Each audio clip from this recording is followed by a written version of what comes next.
Pagkatapos niyang kutuban na parang may gustong pumatay sa kanya, agad niya itong ipinaalam sa ina. Pero ang iniisip lamang nito na anxiety attack ay babala na pala sa parating na masamang pangyayari sa kanyang buhay. Magandang araw at welcome mga kakantuhan. Sa mga taong mahilig sa mga true stories, true crime at kakaibang kwento, please subscribe and turn on ang notification bell para lagi kayong updated sa ating mga video. Ngayon, simulan na natin ang kwentuhan. Matatagpuan sa timog na bahagi ng state ng New York ay ang syudad na tinatawag na New Rochelle. Ito ay may tinatayang 80,000 na mga residente at dito rin makikita ang tahanan ng tao na sentro sa kwentong ito. Si Valerie Reyes ay ipinanganak noong April 9, 1994 at ang kanyang ina na si Norma at amang si Sal ay pinalaki siya sa isang mapagmahal at malapit sa isa't isang pamilya. Si Valerie ay panganay sa 4 na magkakapatid at mula pagkabata hanggang sa kanyang paglaki, may malapit itong ugnayan sa mga kapatid. Taong 2019, sa edad na 24 years old, siya ay may tangkad na 5'3", may mapupungay na mga mata, mahabang buhok at nagpalagay din ito ng tattoo sa kanyang mga braso. Nagtatrabaho siya bilang store clerk sa Barnes and Noble store na malapit lamang sa Vernon Hills Shopping Center. Sa 3 taon niyang pagtatrabaho sa store, kilala na siya ng karamihan sa mga tao doon. Pero bagaman ito ay nagtatrabaho sa isang bookstore, si Valerie ay isa talagang artist sa kanyang puso. Pangarap nitong maging isang tattoo artist at sobrang sabik itong maabot ang kanyang mga pangarap balang araw. Inilalarawan bilang isang mabait at magiliw na tao, madalas itong nakikita sa kanilang lugar na humihinto para lamang makipag-usap sa mga bata. Maalaga din ito sa mga taong nakapaligid sa kanya at napakamaunawain. Gayunpaman, meron din itong mga kahinaan sa kanyang sarili. Kagaya ng karamihan, nagsistruggle ito sa anxiety at minsan sa depresyon. Bagaman hindi ito ganoon kaseryoso, dumarating din sa punto na ito ay nakakagulo na sa kanyang pang-araw-araw na buhay. January 28, 2019, nakatanggap ang ina ni Valerie na si Norma ng isang kakaibang tawag. Mula ito sa kanyang anak at ang tono ng kanyang boses ay parang nagpapanik. Alam ni Norma na nakakaranas ito ng anxiety minsan, pero ng gabing iyon, ito ay parang napaparanoid na. Nahihirapan rin siya magsalita na parang hindi niya alam kung paano ipaliwanag ang gusto niyang sabihin. At ito ay mukhang takot na takot din sa kung anumang bagay. Nang tinanong siya ng ina kung ano ang problema, hindi naman ito nagbanggit ng kahit na ano o sino. Sa halip, sumagot lang siya na siya ay takot, napaparanoid at nagkakaroon ng anxiety attacks. Sinubukan ni Norma na kumuha pa ng kahit anong impormasyon mula sa anak kung saan ito ay nagsabi na natatakot siya dahil parang may gustong pumatay sa kanya. Ipinagtaka naman ng ina niya ang kanyang sagot dahil wala namang dahilan upang makaramdam siya noon. Si Valerie ay mabait na dalaga, walang kaaway at napakamaingat rin. Maaaring ito ay kakabreak lamang sa boyfriend niya, 5 araw ang nakakaraan pero hindi naman ito ang tipong agresibo. Tinanong pa ni Norma kung bakit iyon ang nararamdaman ni Valerie, kung may tao ba sa bahay nito o kung dahil ba sa kanyang ex. Ngunit parehong hindi ang lahat ng kanyang mga sagot. Ang tanging paliwanag niya lang ay napakiramdam niya hindi siya ligtas sa sariling tahanan. Dahil doon, kinausap siya ng ina at pinakinggan sa telepono upang pakalmahin ito. Iniisip na baka nagkakaroon lang siya ng bagong nagtitrigger ng kanyang anxiety. Pagkalipas ng ilang oras, pareho na silang nagpaalam upang matulog. Nagsasabing mag-uusap na lamang sila sa susunod na araw. Lingid sa kaalaman ni Norma, iyon na ang huling beses na makakausap niya si Valerie. Dahil ng mismong gabing iyon, bigla na lang itong naglaho. Pagkatapos makipag-chat sa kanyang kaibigan, nag-sign out ito mula sa kanyang telepono mga bandang 11:35 ng gabi. Nag-send pa ito ng mensahe sa kanyang kaibigan na inaantok na di umano siya na parang hindi na niya madilat ang kanyang mga mata. May trabaho din ito bukas ng maaga, kaya kinakailangan niya rin talaga na magpahinga. Ngunit iyon na rin ang huling beses na makakapag-reply siya kahit kanino. Dumating ang sumunod na araw, himalang hindi ito nakapasok sa kanyang trabaho na sobrang madalang lamang mangyari. Hindi rin ito nagpaalam, kaya agad na nag-alala ang kanyang mga kasamahan. Mabilis naman nilang ipinaalam sa pamilya ni Valerie ang nangyari na kalaunan ay umabot na rin ang balita sa kanyang mga kaibigan. At sa kabila ng ilang beses na pagsubok nilang makontak ito, wala ni isa sa kanila ang nakatanggap ng reply mula sa dalaga. At ang lahat naman ng mga tawag nila rito ay napupunta lamang sa voicemail. Nang tumagal, lalo pa silang natakot na baka may nangyari dito. Kaya noong January 13 ng 2:43 ng hapon, opisyal na nila itong nireport na missing. Nagpakalat rin sila ng mga missing poster sa paligid, umaasang may makakapagbigay sa kanila ng kahit anong impormasyon. Nang ang balita ay umabot na halos sa buong bayan ng New Rochelle, nagkaroon ng parehong pag-aalala at pagsuporta ang lokal na komunidad sa pamilya. Nang panahon kasing iyon, mayroong series ng pagpatay ng mga kababaihan ng huling mga taon. At bagaman maaaring ito ay hindi konektado doon, nakakabagabag na ngayon si Valerie ay hindi na rin mahagilap. Sa kabutihang palad, nakahanap naman ang Reyes family ng FBI agent na naka-assign na mag-imbestiga sa kaso kasama ng pulisya. At ayon sa mga court documentation, ang FBI agent na si Daniel McKenna ay may lagpas na 20 years na experience na sa ganitong trabaho. Sa pagsisimula ng investigasyon, napansin nilang may mga bago lang na activity sa bank account ni Valerie. At mukhang ginamit nito ang kanyang ATM sa Manhattan area noong 5 a.m. ng January 29. Ibig sabihin, ilang oras lang ito mula sa huling nakipag-contact siya sa kanyang pamilya at mga kaibigan. Agad din nag-request ang pulisya ng camera footage mula sa ATM machine, pero ilang araw pa ang kinakailangan upang makuha nila ito. Sa apartment naman ng dalaga, napansin nilang may iilang gamit ding nawawala doon. Lumalabas kasi na parang dinala niya ang kanyang iPhone, iPad, mga bagong damit at bedsheets. Kaya ang tanong sa kanilang isipan ng mga puntong iyon, kung umalis ba ito ng mag-isa o kung may kumuha sa kanya. Sa sumunod na mga araw, upang makatulong sa paghahanap, nag-post din sa social media ang kanyang pamilya at mga kaibigan. Nag-post sila ng mga pictures nito at inilarawan din nila kung ano ang huling suot niya bago ito nawala. May ibang lumapit at nagsabi na huli itong nakitang naglalakad papuntang train station, habang ang iba naman ay nagsabing naglaho ito sa Lower Manhattan. Ngunit nang sinundan ng mga otoridad ang leads na ito, wala silang nahanap na kahit anong bakas ni Valerie kahit saan. Dumaan pa ang ilang mga araw, February 5, 2019, ang mga highway workers ay nagtatrabaho sa gilid ng daan ng Stillman Lane na matatagpuan malapit sa bayan ng Greenwich at mga 10 milya lang ang layo mula sa tahanan naman ni Valerie. Doon na sila may nakitang isang red na maleta. Kung titingnan, ito ay mukhang puno sa loob at may kabigatan.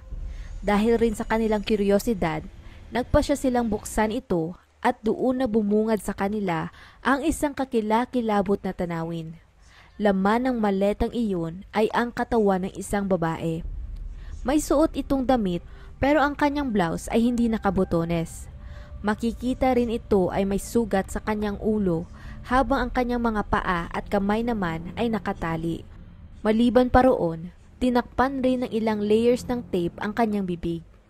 Sa mga lalaking nakakita sa kanyang bangkay, hindi klaro kung paano ito namatay, ngunit sigurado silang nagdusa ito bago siya pumanaw. Ang babae sa maleta ay nakilala bilang si Valerie Reyes at nang mismong sumunod na umaga, kinumpirma naman iyon ng kanyang ama at kapatid na lalaki. Pagkatapos ng isang linggo nilang paghahanap, natagpuan na rin nila ito, pero sa mas nakakalungkot at nakakadurog sa puso na kalagayan lamang. Nang puntong iyon, pinagtuunan ng pansin ng pulisya ang paghahanap sa kanyang killer at mukhang hindi na sila mahihirapan doon dahil may progreso na ring nangyari sa pag-trace nila dito. Balikan natin ang bank activity ni Valerie noong umaga na siya ay nawala.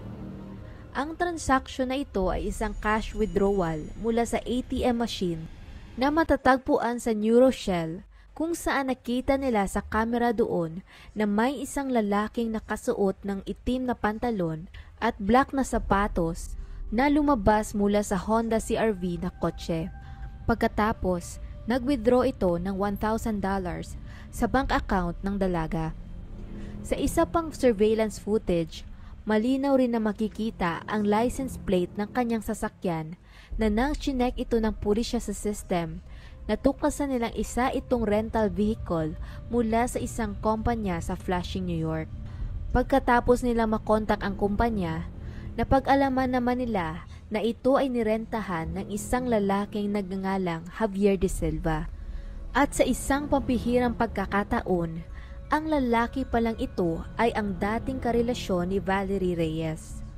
Ngayon, kilalanin naman natin kung sino ba si Javier. Ang buong pangalan nito ay Javier Enrique De Silva Rojas. Ipinanganak siya noong January 3, 1995 at ilang buwan lang na nakakabata kaysa kay Valerie. Dati siyang college student na nakatira at nag-aaral sa bansa ng Venezuela, pero dahil sa mga kaguluhan na nangyayari doon, nagpasya siyang lisanin ang sariling bansa noong taong 2017 at makipagsapalaran sa US. Ang problema lang, ang pananatili niya roon ay hindi sa wastong pamamaraan. Pumasok siya sa US gamit ang Visa Waiver Program, kung saan maaari siyang bumisita doon hanggang 90 days para sa turismo o business purposes nang walang visa. Pero nanatili siya ng higit pa doon at namuhay ng labag sa batas sa New York City. Nakahanap ito ng trabaho bilang isang short order cook at cashier sa isang restaurant at nanirahan ito sa Flushing ng Queens, New York. Mahilig itong maglaro ng mga video games at manood ng horror movies, pero maliban sa pagiging illegal na immigrant, mukhang hindi naman ito masamang tao. Nagtagpo ang landas ni Javier at Valerie noong taong 2018 sa isang dating website. Ang nagsimula sa pagkakaibigan ay di kalaunang napunta sa pag-iibigan na kalaunan ang dalawa ay opisyal nang naging magkasintahan. Sa pamamagitan din ng mga post sa social media, makikita mo kung gaano ka-in love si Javier sa dalaga. Sa sarili pa nga nitong pananalita, ang paboritong bagay daw niya sa nobya ay ang kanyang amoy. Si Valerie ay nakakatuwang kasama at isa rin iyon sa mga bagay na ina-appreciate niya rito. Tumagal ang kanilang relasyon ng ilang buwan, ngunit noong April 2018, tuluyan ang tinapos ni Valerie ang namamagitan sa kanila. Kwento ng dalaga sa kanyang ina, masyadong malaki ang ini-expect ni Javier sa kanya at nais pa nitong tumira na sila sa iisang bubong na isang bagay na hindi pa handa ang dalaga. Dagdag pa roon, masyado itong mapilit at ayaw tumanggap ng hindi.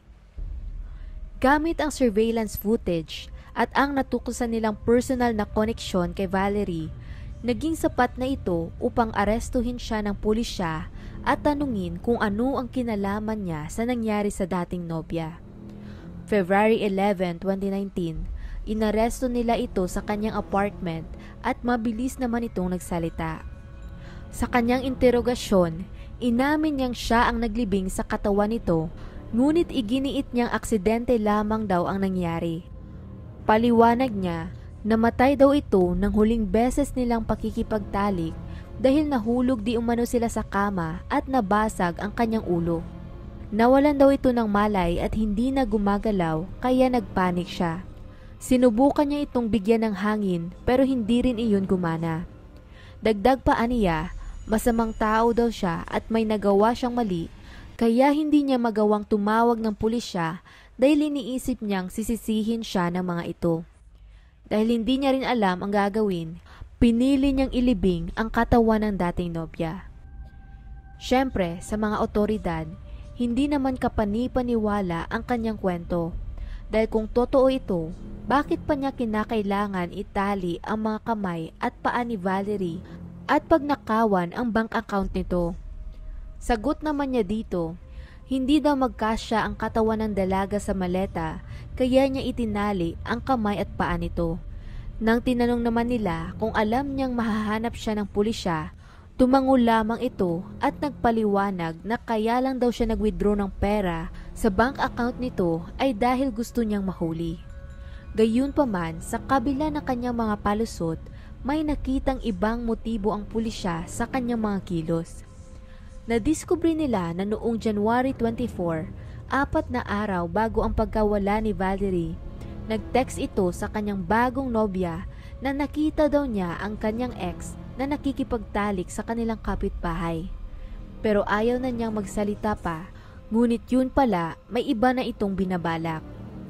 Hapon ng January 28, 2019, lumabas si Valerie sa kanyang trabaho sa Barnes & Nobles sa may Vernon's Shopping Center.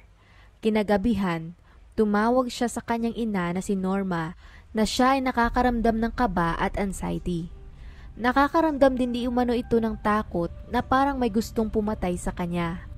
Ngayon, hindi sigurado kung ito ay kutob niya lamang o kung may ideya na siya sa binabalak ni Javier, pero ng mga oras na kausap niya ang kanyang ina sa telepono, kumikilos na si Javier para sa kanyang pinaplano. 10:50 ng gabi, isang surveillance camera ang nakuhanan si Javier na umaalis ng kanyang apartment sa Queens, New York at 5 minuto lang pagkalipas noon, nakita naman ito sa isa pang kamera na pasakay sa nirentahan niyang kotse na nakaparada sa isang garahe malapit sa kanyang tinitirhan. Mula sa flashing, nagmaneho ito patungo sa New Rochelle sa pamamagitan ng pagpin ng coordinates ng simbahan na malapit lamang sa bahay ni Valerie sa Google Map. Nakarating siya sa bahay nito mga lagpas na sa hating gabi at bago siya lumapit sa pinto, nilagay muna niya sa airplane mode ang kanyang telepono. Nang makapasok ito sa loob ng bahay, nagkaroon sila ng malalang pagtatalo hanggang sa umabot na ito sa pisikal na sakitan at nagtamo si Valerie ng seryosong injury sa ulo at malaking hematoma sa kanyang noo. Pagkatapos noon, dito na niya tinakpan ng ilang layers ng packing tape ang kanyang bibig at itinali ang mga kamay at paa ni Valerie. Nang nakasigurado na siyang hindi ito makagalaw, ipinasok na niya ito sa maleta. Nang puntong iyon, buhay na buhay pa si Valerie at alam iyon ni Javier.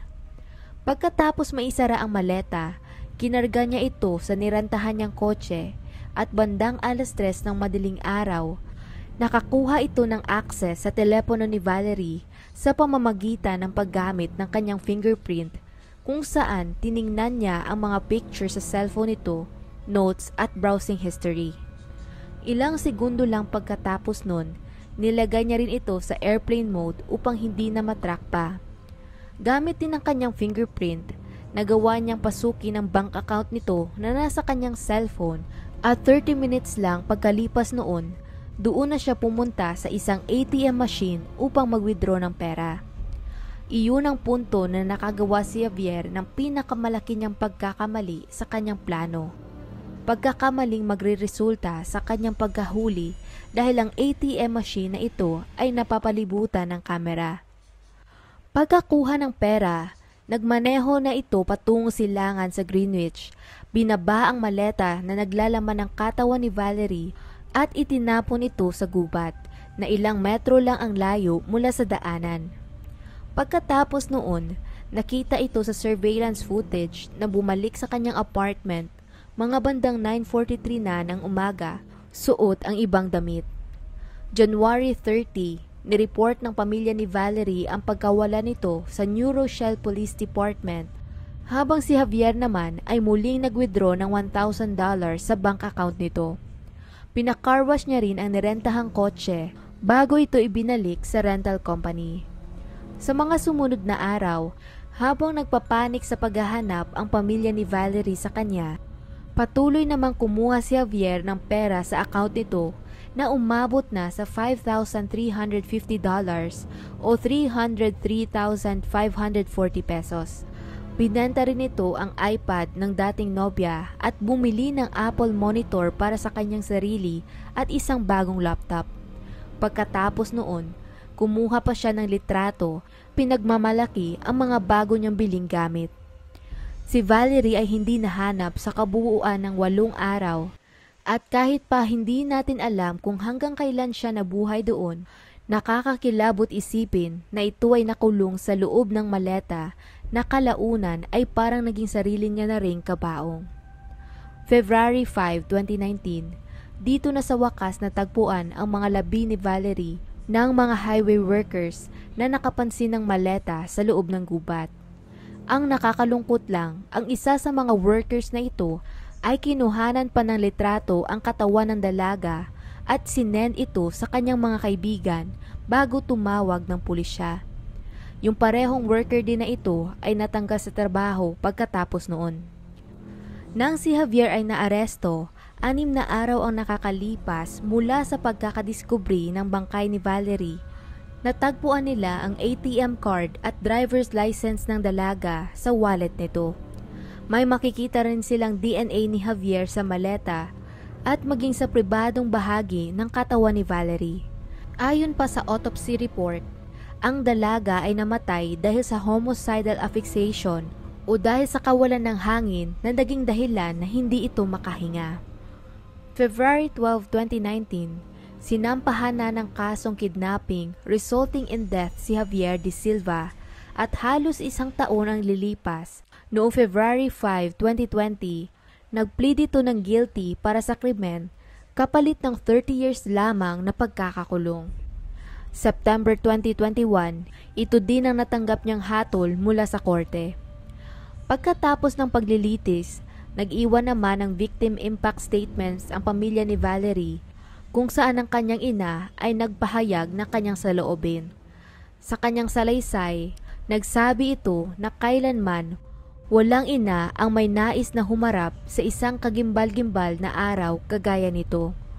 Kulang ang 1 araw kung ilalarawan niya ang saya na dinala ni Valerie sa kanilang buhay at lahat ng mga kapatid nitong lalaki ay lubhang nagluluksa at nalulungkot sa sinapit nito. Ikaw, Javier De Silva, ay isang makasarili at sakim na tao na halang ang kaluluwa.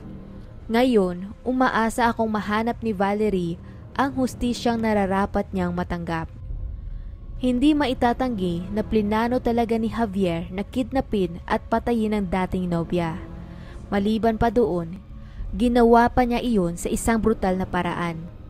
Ang kanyang pagseselos at kasakiman ang nagtulak sa kanya upang gawin ang kakilakilabot na krimen at ang kakulangan niya sa pagsisisi sa nagawa ay obvious din dahil sa mga pagkilos niya pagkatapos ng krimen.